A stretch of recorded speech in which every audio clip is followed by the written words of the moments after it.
fucking foolish. Try to get them funds up, killing the mics just like I ran the jewels in. Y'all gonna get done up front, knowing that kid with an attitude, but you can't really blame this motherfucker. It's what he had to do. I'm about that cash flipping, I'm getting it on and off the market. Not about that VIP, not me, not never been a fan of carpets. All about that RIP for all of my Jesus gone departed. All about that finish, what I started, I'm about that. Top down, like you're not ready. We ride, we ride, we ride. So high, we see the whole city. We own the night. Top down, like you're not ready. We ride, we ride, we ride. So high, we see the whole city. We own the night. Know that I'm about it. Want a man I can bring the drama, but it ain't by chance I'm fucking rapping. You don't really want a problem. Made a little cash in the back end, but still rapping, calling me starving. Yeah, y'all ain't gonna ask who the man is. Hope I'm gonna be like, beg your pardon. I'm about that. Top down, like you're not ready. We ride, we ride, we ride. So high, we see the whole city. We own the night.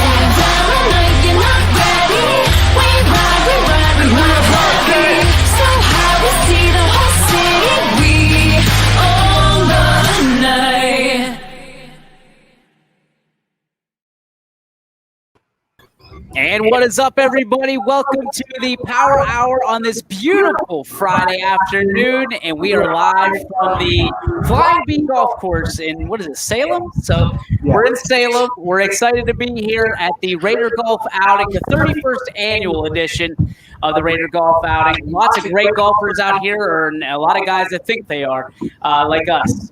Guys, welcome to the Power Hour. It is National Talk in an Elevator Day. So what is the worst etiquette you've seen in an elevator in your history? EB, go ahead. Oh, man. You might I might have been some of the worst etiquette in elevator history in college, but we won't go there. It's pretty – I think it's just pretty awkward in general. People don't talk. You kind of aimlessly stare. You don't know if you should go in, especially now. What's too many people? Is it, four to a corner? I think the worst etiquette I've ever come across is a person who stands in front of the buttons and they won't hit the button for you. I'm on board with that. Michael, your thoughts? I don't know. I did not really pay attention to people in the elevator, so I don't know what proper elevator etiquette is. I usually just stand in the back right corner after I hit a couple of buttons and wait until I get to my floor. A couple buttons? You hitting more than one floor? Well, whatever. I'm always the person that hits the button for other people because I like hitting the buttons. Oh, look at him. Be on watch out because I might pull a Buddy the Elf and just hit every single button. JB, aka what is it, the Claw Man? Definitely me.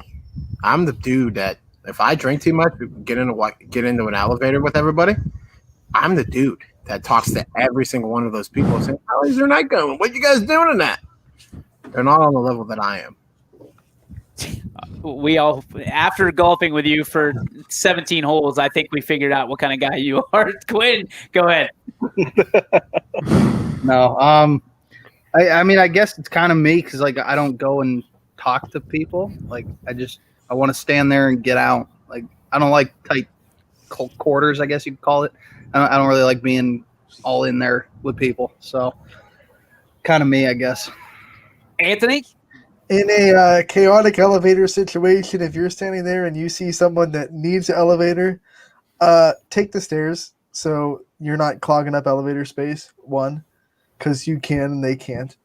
Two, you're supposed to let people come out before you come in. And I think that's another thing that a lot of people don't necessarily follow because they're in such a hurry to get in the elevator that they don't let people come out first. And then you get a lot of traffic at the doors. But the craziest thing one time, it's funny because me and my dad got into an elevator and I totally thought this was like a movie or a TV gag and it would never happen in real life. But the person was on one of those Bluetooth headsets and we fell for it. We thought they were starting a conversation and they had to stop and say, "No, I'm on the phone." And we're like, "Oh." So totally fell for it in real life. Never thought it would happen in real life, but it did. So that's elevator etiquette for you. I got to say that the worst elevator etiquette I've ever had, and I feel bad because he's not that old or wasn't that old at the time, but a young man when we were it was actually the last time we were in Myrtle Beach for YSN. Young man wasn't anywhere near our area, wasn't part of our group. Elevator was absolutely full. Looked up to mommy and said, "Mommy, I have to poop." And she said, "Well, you can wait." And not 30 seconds later, the young man just dropped an absolute bomb in the elevator and like cleared us out. Like I couldn't even wait till the next floor. So he farts in the elevator at the ripe age of probably 7 and completely clears out the entire elevator. I walked probably 14 flights to get to my room. So if that's the elevator etiquette, just try to hold it in. But, like your mom says, better out than in, I guess, in that situation. The mom and dad were laughing, so they were having a good time. The rest of us, not so much. So that was the worst elevator etiquette I've had in my days. We start off with a little bit of good news, and it gets a little bit better because the OHSAA coming out, and they will come out at 4:55. They're anticipated to come out and talk about what we thought would be bad news. If you get any news in the corporate world at 4:55 on a Friday, typically it's not going to be good stuff. Typically they're telling you to pack your box, and they probably send a security guard. In this case, welcome to 2020, where everything is bizarro world, and essentially we've got the OHSAA coming out and saying everything is as usual. We're moving forward with everything that we said we were going to.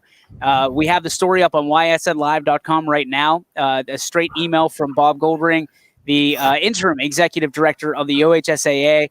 I got to be honest, whenever I saw this was happening, everybody jumped to the bad news, and I was kind of right there with them. We were on the golf course with a lot of the South Range people and coaches. Coach Yeagley's out here. Donnie Farron's out here. Coach Rock is out here. And we all just kind of looked at each other and said, this is it. This is the end. And much to our surprise, things moving forward. EB, were you surprised when you saw, number one, a meeting at 4:55 on a Friday, and number two, that it was actually going to be relatively good news? Yeah, I think like the rest of everyone else, I was expecting the worst. So the fact that they came out and they're like, hey, we're going to move forward as planned, like you said the other day, and in the corporate world, all the bad news comes on Friday, especially 5 minutes before, and you look at, I guess, how everything else went this week.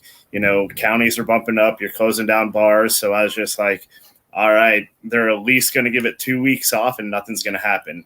And, contrary to what I believed, here they are. And, like we talked about earlier, some of it was, I said this a couple of weeks ago, they were laying the groundwork for these club sports to come in. So they had to get ahead of that as well. I was definitely shocked. I was expecting the worst, but I'm glad it went the other way. And I think a lot of us are all on the same page with that. Guys, and I apologize, we got some bad Wi-Fi out here. So EB, you might be up for a minute. So we'll try to stay away from the close-ups today. When you look at the opportunities that we have, Michael, I mean, this is a good news thing, but now we've been on pins and needles so long. Is there a little bit of cautious anxiousness that's going on for schools and coaches and superintendents across the Ohio State? Around the whole state, if that's what you're talking about, yes, you still have to have some caution because there's still every opportunity for the OHSAA for not just a week from now, maybe 2 weeks from now, to put it all on hold or axe the entire season. Or at this point, we're definitely too late to switch fall and spring, so that completely has been thrown out of the window with this announcement. I think I was kind of shocked that when my father told me, my reliable sources, aka the AD at Beaver Local, my father, Mike McKenzie, told me the email, we're moving forward on August 1st. Everything's going to move forward as usual. I was very relieved to hear that because, Pennsylvania came out maybe a day or two ago and said they were going to greenlight it. They were going to go on August 1st. So, I mean, I've been pessimistic for about a week now. You still got to be cautious because every opportunity for the OHSAA is still there to axe the season.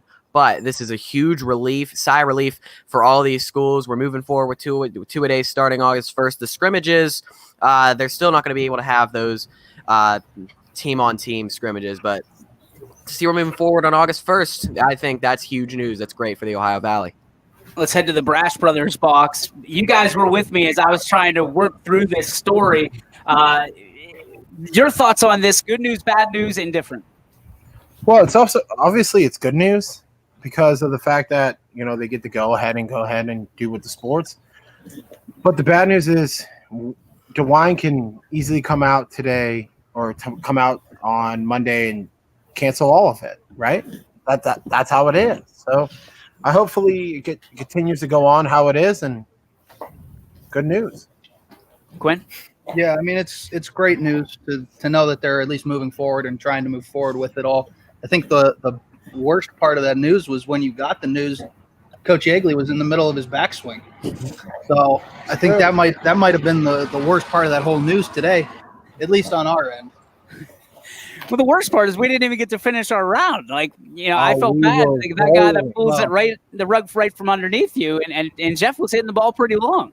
I hit it like 380 one hole. It's all right. That might be a Coach Yeagley issue as well. Yeah, I also think that someone yelling piss missile every time he hits the golf ball. Yeah, that was a great gallop. It was unbelievable. Anthony, your thoughts on, I mean, you were the one that put the story up. We put it in your hands. You got a chance to read through it. What do you think? Well, I think to your first question about the anxiety, I think it's these schools are probably feeling some positive anxiety because now it's real. So now all of a sudden, they've been spending a couple months wondering if they were going to be able to go or not. Now all of a sudden, OHSAA comes out and says, yeah, you go. But now all the schools are all of a sudden in this situation where all of a sudden it's real, and they have to come out with how they're going to keep these kids safe and everything, and then it's all on them. So I think that there's a little bit of that anxiety. It's positive anxiety because, of course, you want sports, but it's that, okay, now it's real. Now we have to do something. Anxiety. We're not standing still anymore. Yesterday, that's just the good news, and it's the anxiety that comes with good news like this. Yesterday, we talked about Pennsylvania, the PIAA going all in. They won't have fans in the stands and have, I think, anybody that's there has to be masked. Do you feel that the OHSAA felt some pressure yesterday with the PIAA coming out and saying, we're in. We don't care what you're doing. We're in. This is what we're going by. This is what we're abiding by. And also, in case you guys didn't know, I found out this morning myself, but it sounds like Florida bought into the proposals of the Football Coaches Association here in Ohio when they got it approved faster than we were able to get our approval. And we're still waiting for it. I mean, let's go reverse skate on this. Anthony, do you feel like it's a constant communication battle between the OHSAA and the state of Ohio? Yeah, and I think to your first point, I think the OHSAA definitely has to always look at what other states are doing and kind of react to that. Now, I don't think that this is a knee-jerk reaction to Pennsylvania yesterday because I don't think you can put all that together in one day and just spit it out. But I do think that the states are kind of looking to what other states are doing and then responding accordingly because some states are doing it right, some states aren't. So to look around and see what other states are doing and kind of taking notes, that's the responsible thing to do. Jeff, you've been a outright opposition to Governor DeWine. Talk to me about where you feel and the communication level that you're seeing between the government of Ohio and the state of Ohio and the OHSAA.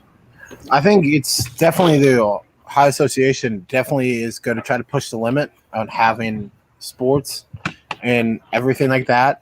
And, with PA coming out and saying, giving them the green light to go ahead and go, that's probably a little pressure on the Ohio Association because if the Ohio Association comes out and says no on sports but PA says yeah, PA and Ohio numbers are different, right? They're going up higher. They have more cases than we do. So I think it's a good thing.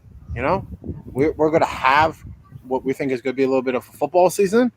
And so, yeah. We're going to check in right now. We don't have the comments available to us right now because our Wi-Fi is so bad out here. But Robert Swicka chiming in saying DeWine doesn't want 10 people in the household. Can't wait for his thoughts soon. The next press conference, Quinn, coming out on Tuesday. Do you feel like the state of Ohio can wait and see how the first weekend goes and then evaluate? I mean, they can. I think that's what they're going to do. I don't know if it's going to do anything. I mean, I know a lot of schools have been practicing for a while, football-wise at least, and I think this is, if I'm not mistaken, this should be the weekend where doubles kind of start up.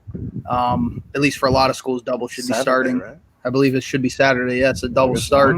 I mean, they could reevaluate all they want to, but at the end of the day, like, I mean, I don't know if anything will change by Tuesday. This time tomorrow, guys, doubles will be in session for the majority of schools that choose to have it.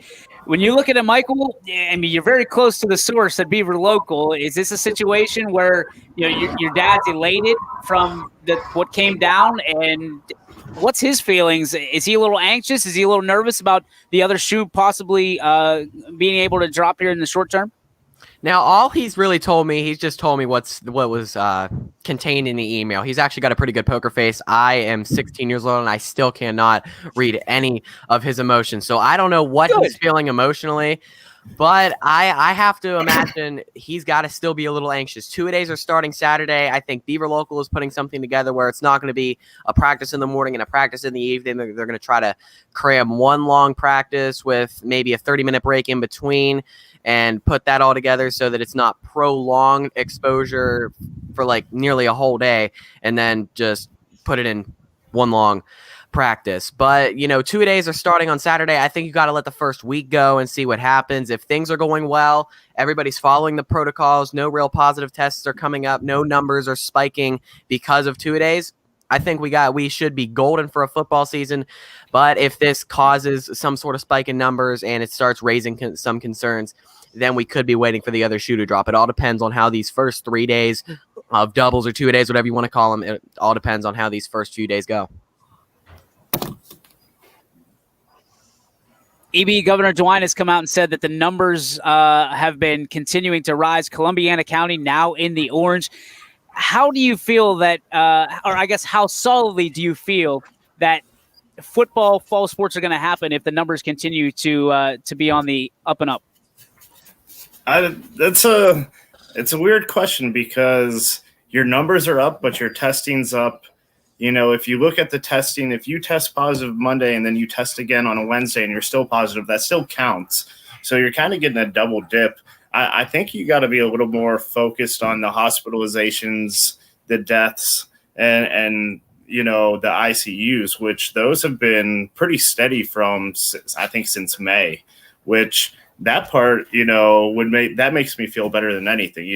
The testing part, as far as the kids go, or, just on the sports side of things, we've already proved we can do sports. There's been volleyball tournaments, basketball tournaments, baseball tournaments, softball tournaments. And I'm not saying that there hasn't been cases, but there hasn't been any cases that I've seen. So I would feel pretty confident about it. Now, it gives these football coaches some direction. They know what they have or what they can start tomorrow. And then, you're still going to be, I guess, tiptoeing around because you don't know what DeWine's going to do.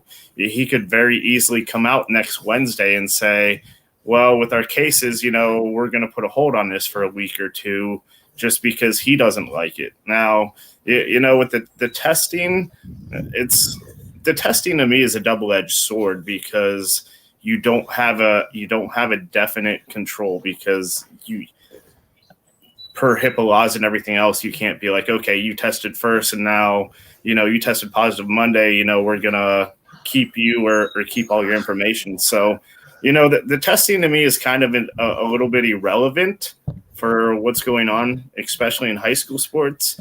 So I'm not sure how much of effect it's going to have.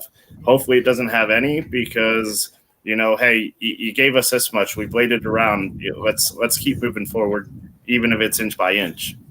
We've heard rumors of the communication issues between the OHSAA and the state of Ohio in the last few weeks. Obviously, whenever the OHSAA let go of their executive director, I don't even know how to phrase this question. On a scale of 1 to 10, how confident do you feel that on a long weekend, if you will, that Governor DeWine is not going to be on Friday. He's not going to be on Monday to address the media. How confident do you feel that he doesn't just drop the atom bomb, so to speak, on Tuesday when he comes back, like a pissed off dad who needs to come home and kind of take care of business? EB, start back with you.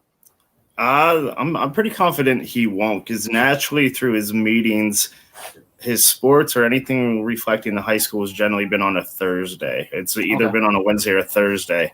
So I think his first things first is going to be he's going to tackle his new situation of closing bars at 10 p.m. or whatever he's doing with that one, and he's probably going to address that. So I don't think he's gonna sit there and really address too much about high school sports. He might. I think he's going to do the typical.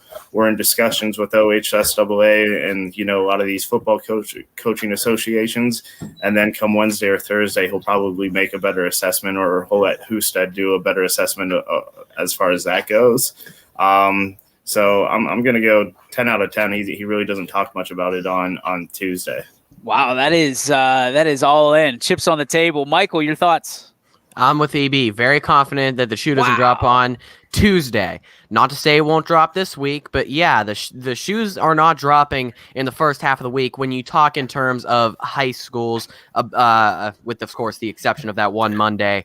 And I believe it was late April when they said we're all online for the rest of the year. But high school sports-wise, I don't think it's going to be dropping until the end of next week, if it drops at all. In terms of the whole week, am I confident that the other shoe will drop? I would say maybe I'm a 5 or 6 that it will, but on Tuesday, not at all. I wouldn't be anxious about it at all.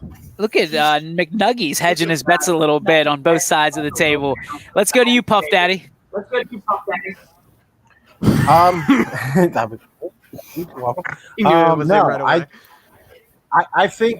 think you don't hear it on Tuesday, but definitely you hear it later in the week, probably. Well, you're adjust the camera. That a boy. Yeah, good boy. But I definitely think you hear it later in the week. And we have everyone laughing. That's awesome. But I definitely know later in the week how everything is going to play out for the House Association and fall sports. Quinn? I have nothing to say to you. Can we jump to the beef already? My beef's with Jeff. Why is that? Just jump straight at it. No, I don't think anything's going to come down this in the meantime either. I really don't. I would be very surprised if anything comes down within probably 2 weeks. Really? Yeah. So numbers-wise, you feel pretty confident about it? Yeah. So are we talking 10, 9, 8? 10? Why not? Jeff, did I get your number? I'm sorry. 8. I don't think Jeff can count 10. I think it's like an 8. My question is this, DJ, do you really think they have like a full 10 game schedule, or do you think it's going to be half a schedule? So here's the problem I see is you saw me kind of scampering around as we were on the golf course because the rumors were flying rampant really all over. Yeah, and it was – thanks, by the way. Appreciate it. While you guys were continuing to play golf, I was actually working. Piss missiles.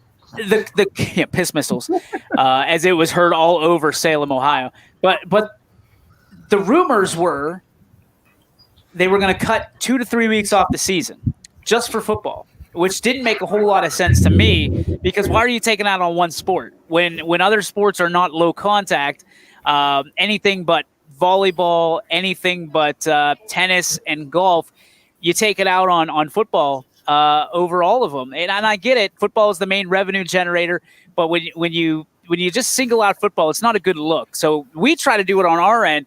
I'd love to see the OHSAA try to do it as well. In the email that they came out with, they listed, I believe, and they listed every single fall sport, which was huge. And they also listed what they are able to do at this point. So being able to do that, I think eases the mind and eases the burden of what they're trying to get accomplished. I don't know if you can hear me right now. I feel like we're at the Daytona 500 instead of a golf course. But reality is when you look at everything that's happened, people jump to conclusions. You saw a couple different media outlets jump to a conclusion saying that, even our own guy Ron Podesta is saying he heard that 2 to 3 weeks cut off the season. I almost bit onto it. We had to use our reliable sources, as we like to use, but it's one of those things where the email came out. It was forwarded us to several different locations. We read through thoroughly, and it was probably the first vote of confidence that I've seen from the OHSAA in about 4 months. Anthony, your thoughts? Well, just to go back to my confidence on whether or not DeWine will make a statement or a decision on Tuesday, I don't think he will, but I don't think I'm as confident as you guys because DJ just said it. This is the biggest thing we've seen from the OHSA in probably 4 months, and it might demand a response quick instead of waiting for it, just because DeWine might feel like that it's such a big move that he might feel like it's kind of worse not to reply to it. I don't know. I'm just not as confident. I'm not going to give it a 10 or a 9. I'll probably go like 6.5 or 6 that DeWine doesn't do anything with his Tuesday. And another thing I want to I'm sitting at a 5. And it's something about that email that also gives a vote of confidence. If they delay the start of the season until at least October, the plan is to condense all 3 schedules in all fall, winter, and spring. They'll all have condensed schedules, so nothing should interfere with those. But why are you penalizing everybody else? Winter and spring. It doesn't make sense. I'm not sure. I don't like that at all. But I think the condensing of the schedules probably allows. It's going to be either, my guess would be, more time for basketball and baseball to get their guys in from those winter and fall sports to get them time to prepare and get ready for a season. That would be the only thing I could see being. Yeah, I kind of took it like that. I kind of took it how Michael did, to where if we'll say they have to take a 2-week break, then it runs into September or whatnot, and it kind of overlaps with basketball, then we can just push basketball back, and we just push each season back so you get the full season still. Do you think they're talking about a condensed season? Yeah, they were condensing the schedules, but they were pushing them back a couple of weeks, but they were condensing the schedules for all 3 sports. I'm not buying this. Do you think if they delay that was something contained in the email? I don't agree with it. I'm not huge on that. If you think they delay the high school football season, how long do you think they delay it for? I don't think they delay it until October, but that's their doomsday scenario that they have prepared for. I don't think they delay it any more than the second week of October, realistically. But they're preparing for this is their doomsday scenario plan to survive the entire high school sports season. So that's what doomsday is to cut it, right? That's what they did to spring. And this is what bothers me, is that we're not playing with the same set of rules for each season. I know. That's what's bothersome. I mean, I'm very angry about that too, but we've said it for the past month and a half. The OHSAA is a business, and sometimes business decisions aren't going to make everybody very happy. And their number one revenue generator is football. Here's the problem. Here's the problem that we're not seeing, and this isn't a hit on the OHSAA, because I understand they're a business, but let's be real. When you look at this, we've heard rumors about cutting 3 weeks out of the first 3 weeks of the season, right? So then you got 7 weeks, but they're going to let in more playoff teams. Who does that benefit? That doesn't benefit the kids. Who does that benefit directly? OHSAA. OHSAA, because that's where they make their money. So if you're going to start cutting things, make sure you're cutting them evenly. If we're cutting up a pie and you're going to say, we're going to cut this even, and you cut yourself a quarter of the pie, and then you cut the rest of the pie in eighths or a tenth, we're not playing by the same rules. We're not paying by the same cuts.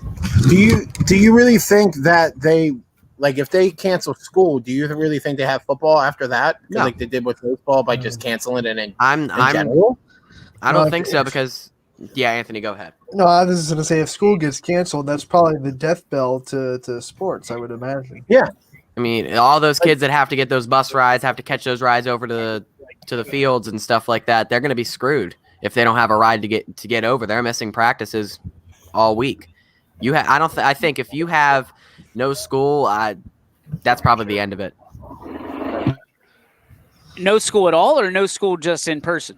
No, no school in person. I don't think there's any chance that there's no school at all. You're going to go online if you're not in person. Well, we've already seen Easily. the Youngstown City School District buy into no in-person schooling, and they're going. It sounds like they're going to play. I saw. I think we shared it on our social media that Chris Emil is essentially they're practicing. They're ready to go. So oh boy, this is not a good idea.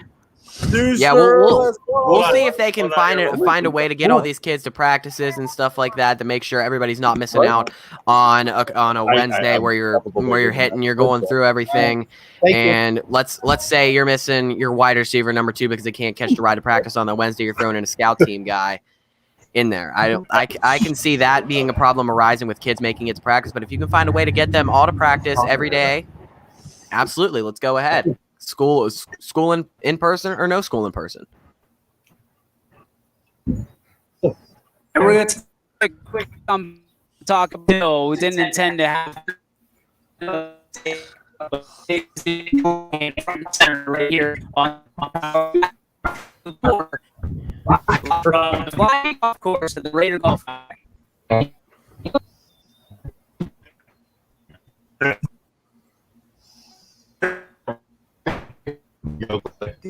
You want me to come over with you? That'd be drunk right now. It makes the 2 of us, dude. I had to go get a cup of ice. Yeah.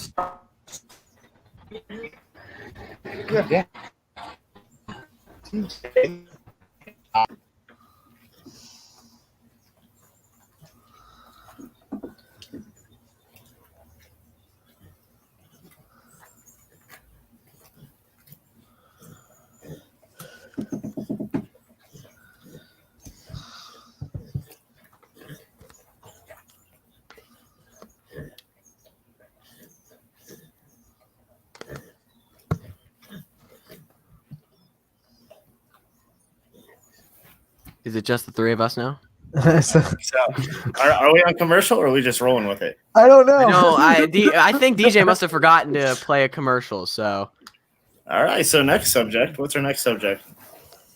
Rogue Power Hour. Let's go. Rogue Power Hour. We're taking Let's get over. Do you want We're to talk about the Cardinals? Yes, positive test? that's exactly what I was going to talk about. That's what I was going to bring up. Mike, I'll let you kind of run that conversation. Yeah. All right, so we got our host back. All right. Yeah, sorry about Hour. that. I don't know what's going on.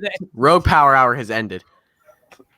Listen, we're in the middle of a beehive. There's so many people swarming around us right now, and I think that's affecting our signal. So I apologize. We are at one bar. So Verizon, way to go. Way to step it up here in Salem, Ohio. We appreciate it. I don't think we're going to be able to take a break. The internet's just not good enough. So we'll move on to our next topic, guys, and that is the Class B recap. Last night, the Astro Falcons able to pull it out and tie the series up 2 apiece. So you've got Game 5, the championship game for all the marbles tonight. Scene Park, 7 o'clock. We'll have the call. Richie Giuliano as well as Jamie Thompson will have it. The 1, 2, 3, all hopefully 7 innings of great baseball. We've got a young man, I believe, talking to Steve earlier today, going on the bump. It's going to be interesting. I mean, the Astro Falcons, if they come back from down 0-2, are they one of the best teams? Is this one of the best teams that is in the area right now? Is it one of the best teams in the last 10 years? I would vote for the last 10 years. Anthony, you've had a chance to be able to kind of bring it up to everybody on ysnlive.com. Your thoughts? Well, what I find so impressive is not that this came back from 0-2, but they kind of woke up on, what was it, for Game 3, and they just started dominating Creekside. I mean, it wasn't even close, Game 3 and 4. So the fact that they were able just to come out and wash away the doubleheader that they lost and come out, not just win, but dominate in Game 3 and 4, I think it's going to be really tough for Creekside to come back from that, get back up off the mat, and then kind of try to counterpunch Astro Falcons here in Game 5. No, I'm with you. It's been impressive to see 3 of the original Astro Falcons. You have Connor Miller, you have Chase Franken, and you have Ricky Havrilla, who have really taken it to the next level and really taken it personal, being down 0-2 and coming back. And when you look at Creekside, they got a young arm coming out tonight. They trotted out a couple of young arms last night, but I think what it comes down to, the Astro Falcons have been awoke, as we say here. So I'm excited to see this game tonight. Going to be we'll have another game on the network tonight. I'll be covering in Struthers. We will have a 10U championship, East Palestine and Springfield, head-to-head for the community ball title there. Going to be excited to be there. My godson playing, so it's a little bit personal for me. And hopefully everybody I mean, at this point, guys, as we wrap up the baseball season, do you feel it's been a success for the community, for EB? Are you happy we got to have a condensed season, but a season nonetheless? Yeah, personally, I think it's been a great success for not only baseball but softball, and they kind of streamlined for these other sports, volleyball, basketball, to get back into the swing of things.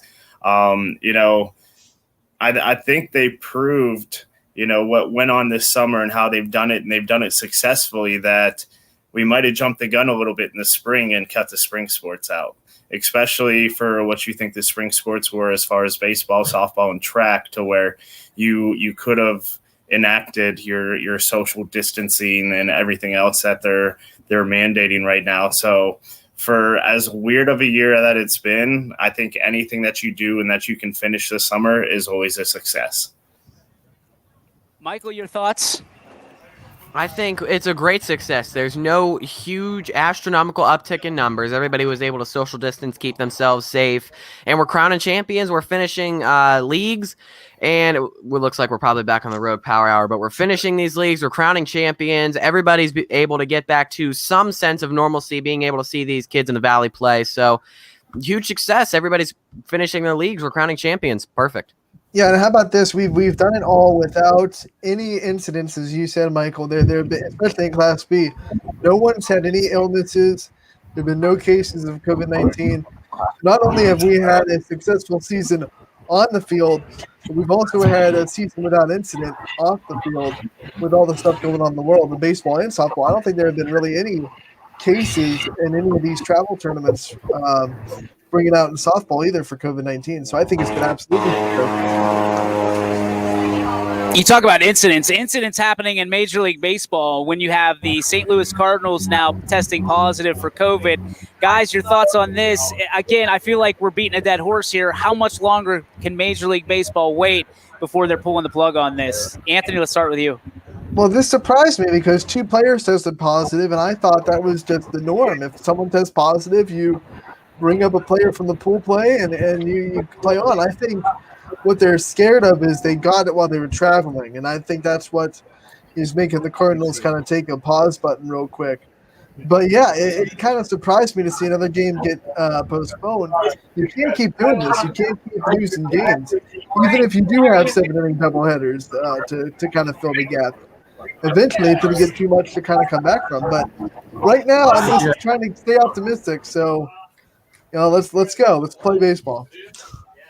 Jeff, how much does it piss you off to have to put things on hold a little bit because people just keep testing positive? It kind of makes me mad a little bit, but it's what it is, right? It's like what the PGA says. It's cars driving by. It's what the PGA said. If they test positive, they test positive, and we keep it moving after that. Hopefully MLB can finish up. Schuster, what do you got? Let's go to Luke Schuster and I just see. walked in. I have no idea what's going on, DJ. I walked in. I have no clue. Beto's called me over here. He's like, "Hey, come on the call." Nice job, Jeff. Another hole-in-one for you today. I have no idea. I'm sorry. I'm sitting here hanging out. As the average fan, does it bother you to see all these COVID positive tests and slowing down baseball? Look, I'm gonna go hop on. Isaac, that's my brother. The whole COVID thing. I am concerned across the board. Baseball, football, across. I don't want things to be canceled. TJ, Isaac, my brother. that's a Sorry, familiar Emma look on you, Rose are DJ, totally with being a catcher, you got an umpire right over your shoulder. We got Praying Mantis is here. We got Isaac Schuster. Isaac We got is Luke here. Schuster. Jeez, oh man, what the hell is going Is on that here? Anthony? Anthony, hi. Hi. What's up, buddy? And we have completely derailed. Completely derailed. Mike McKenzie. Hi, Mike McKenzie. I don't know you. Nice to meet you, man. Luke Schuster. The microphone Emma goes Rose. at your Luke. mouth. I don't know who that is. Turn it EB, around. hey. Do I know you? Okay. What's Eric up, man? Bailey from Columbiana. Completely Nice hijacked the cool. podcast. You have completely Emma- hijacked. Isaac, let's look what you did, Betos. Look what you did. I didn't do This is on you. I didn't do this. This is 100% on you. Isaac, what are your takes on the COVID? Get the hell out of here, Luke. No, this isn't your show. This isn't the B show. This is the A show. I already tried taking over the show. Isaac, what are your takes? My takes on COVID are the numbers are exaggerated. That's my take. That was That's a it? twin take right there. That wasn't a Quentin take. Like you were literally that That's was all I it. got. Like that grand entrance for 7 words. I think it was less than 7. My goodness. Isaac gets paid by the word to show up and do these things. So unbelievable. Press, get the show back on. Isaac, I mean- let's leave it up. I mean, it's a thing. It's just the numbers are skewed by the media, but that's just me. I think his numbers are skewed by Bud Light. I'm just gonna go out on us. Listen, Hey, Isaac, let's leave it alone. All right, MLO Bros, 8:30. all right. Go to 8:30 on 8:30, Tuesday. Tuesday. The only reason they're allowed to promote that is because they're an advertiser. So congrats. Thanks, guys. Who else do we have on here? Steve, that's all. Hey, go press go. That's on me, bud.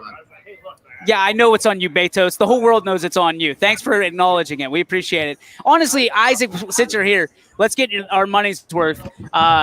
When you look at it, does it piss you off whenever baseball is reporting all these COVID cases for the right reason? But when is enough to just pull the plug? I think run it. I think Just go with it. doesn't matter. You think they should pull the plug? At some point, Listen, I'm not a biggest fan of baseball, but you think are they reporting a lot of cases or what? I mean, you got 17 guys for the Marlins testing 18 positive. now. 18. 18 now. Are And had a they're positive professional test. athletes? Are they showing are they? They're showing having symptoms. issues? Yep. How, They're sick. they're very sick. They're very sick.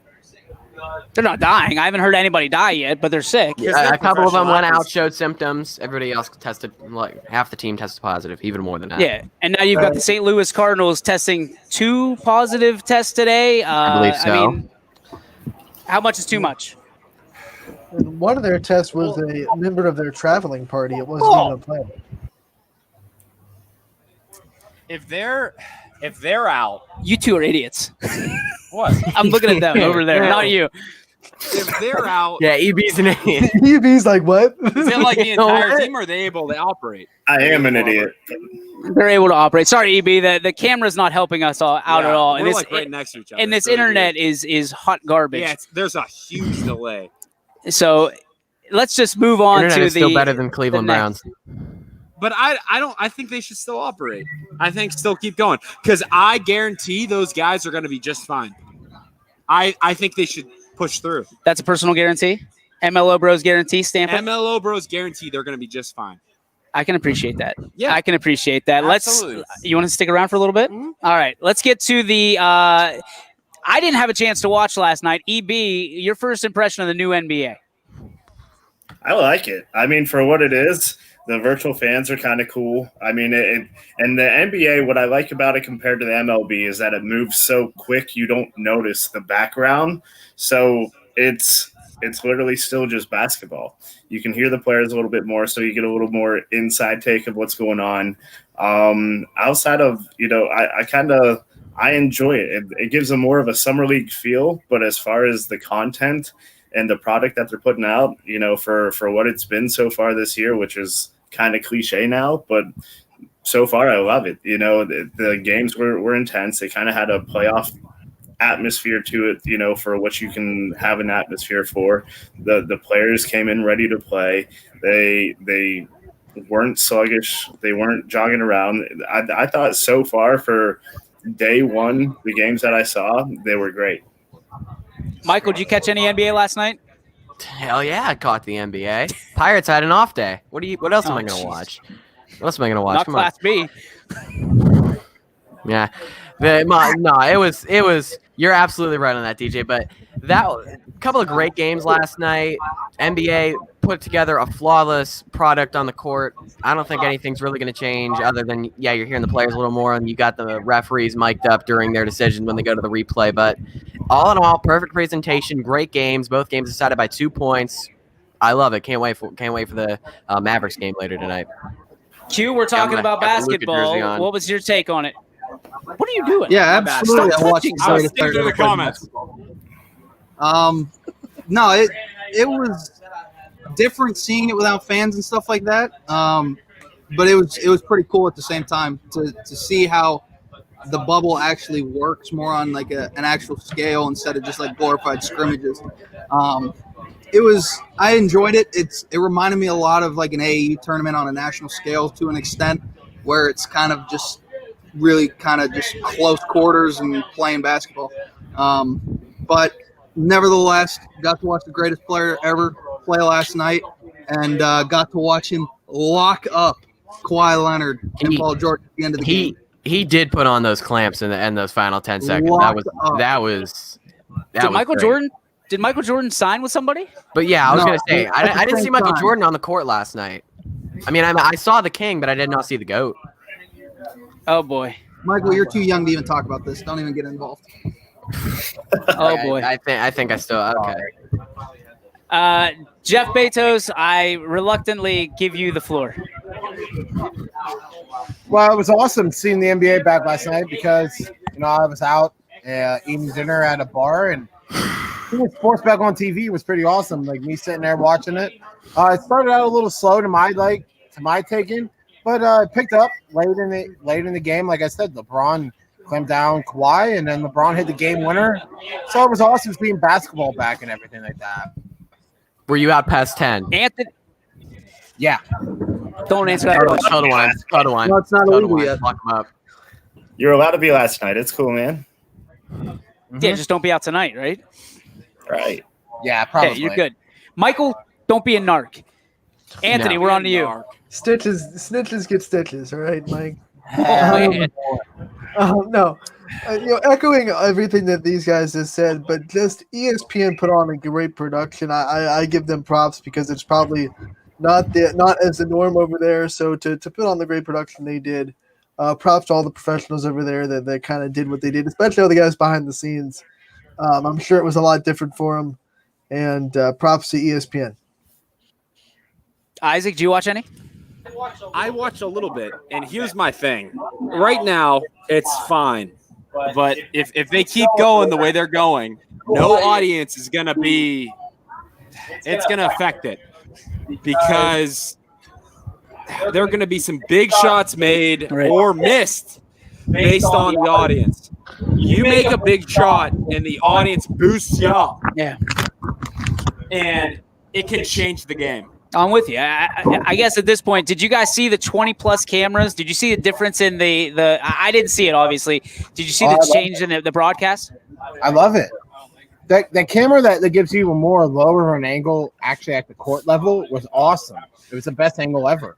It's a little track cam on the floor. Yeah, I can't believe I agree with Jeff on something, but they should use that more. The best thing not having fans in the stands is that you're going to get more of you can hear what the players are going to say to each other.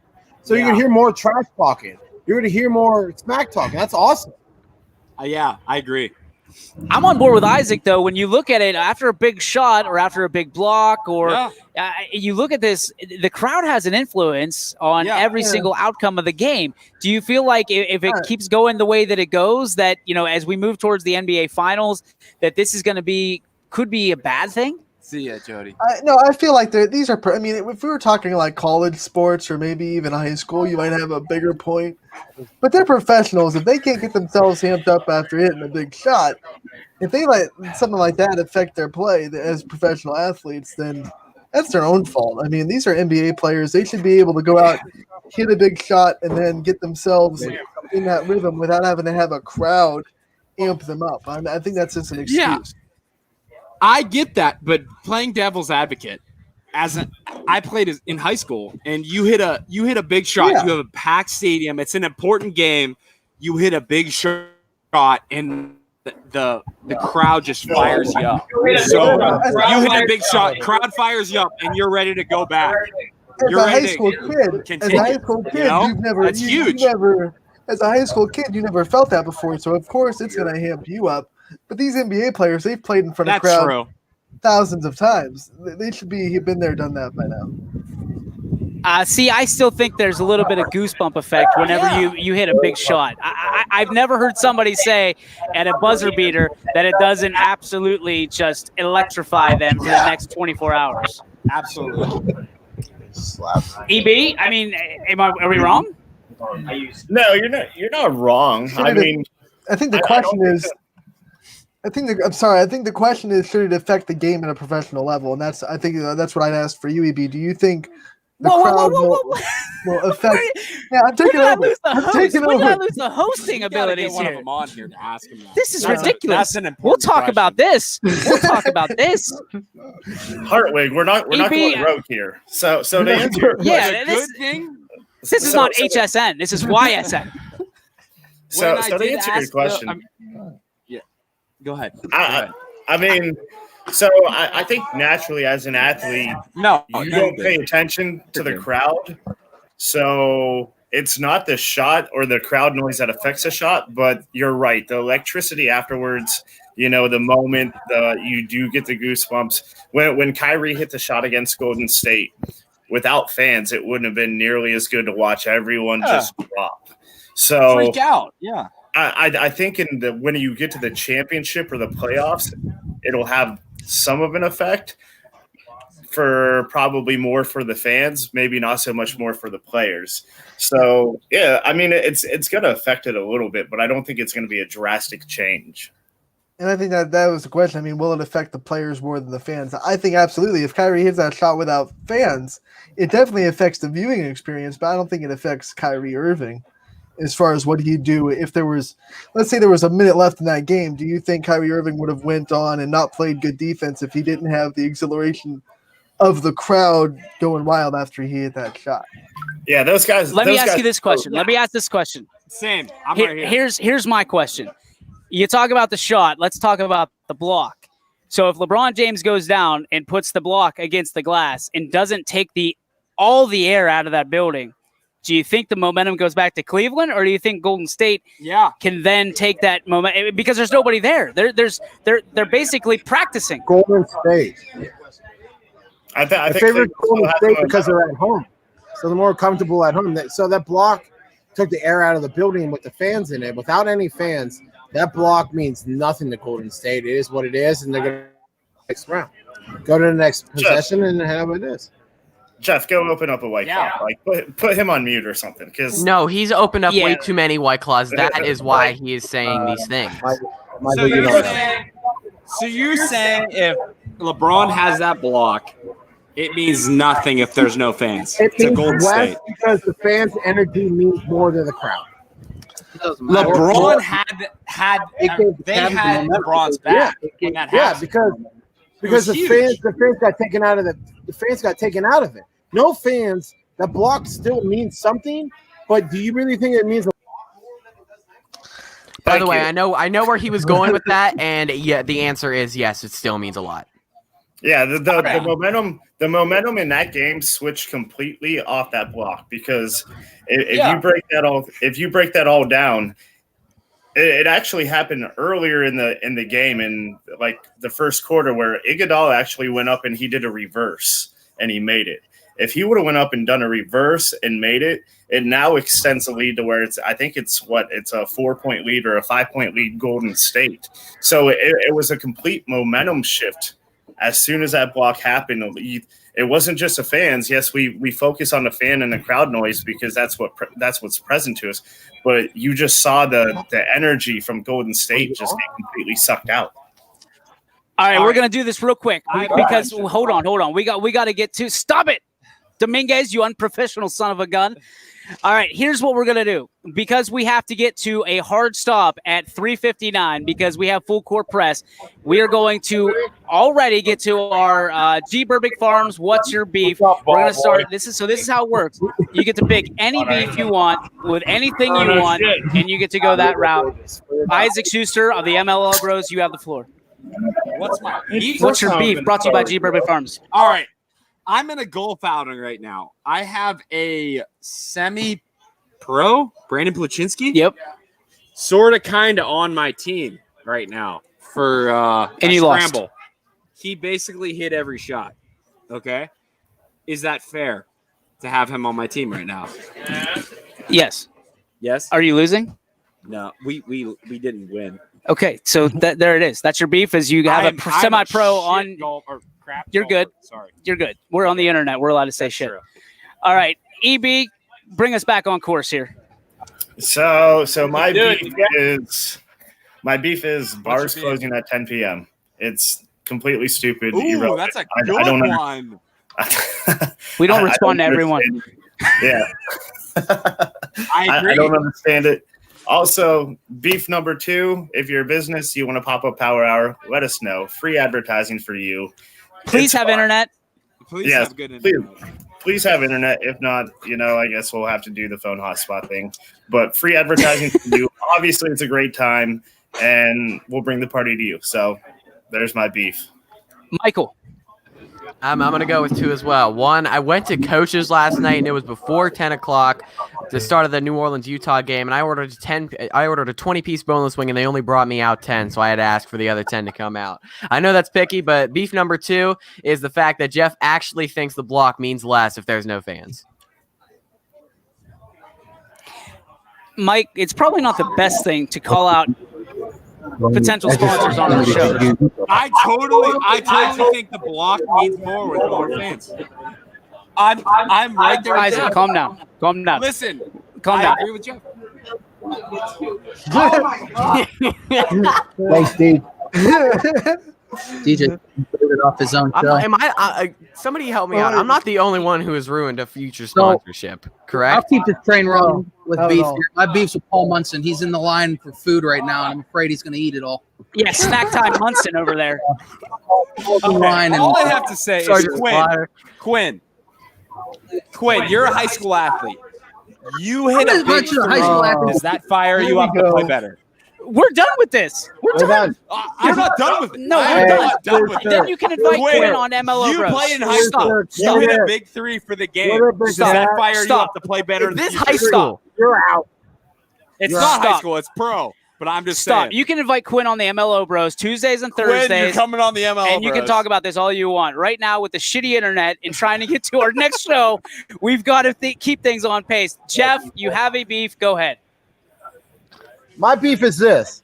Oh, God. If we do everything we do everything what Ohio Association says, right? And we get to that point and the wine says we're done. That's my beef, is that why didn't you just cancel the football season now? Why didn't you just cancel fall seasons now? If we do everything that they say to do, and a week before the season they cancel it, that's my beef. Anthony, go ahead. You don't have to agree with everybody. I know I don't have to agree with him, but I do agree with him. Like, just get it over with now. Rip the Band-Aid off now. All right. Sorry, Anthony. My beef is with people on social media that scrounge for sports videos, whether it be MLB, NBA, whatever it may be, and they see every little glimpse of something that might not be exactly social distancing, and they try to poke at it like the social distancing police. F them. I agree. Somebody's our inbox. Somebody's our inbox. All right. My beef is people that come on a show for the first time and try to take over. I'm not trying to take over. I'm being gentle. Hey, you're good, dude. Schuster, Co-pilot. No, we appreciate it. Hey, guys, check out the MLO Bros Tuesdays and Thursday nights. What time? 8 o'clock? 8:30? 8:30. 8:30 on the MLO Bros channel on Facebook. Coming up, Full Court Press, Jeff Brazil, Brian Higgins. You're not going to want to miss it. Brian Tolnar also on the Golf Pro from Mill Creek. That's going to do it for the Power Hour. If you haven't already, smash the like, please.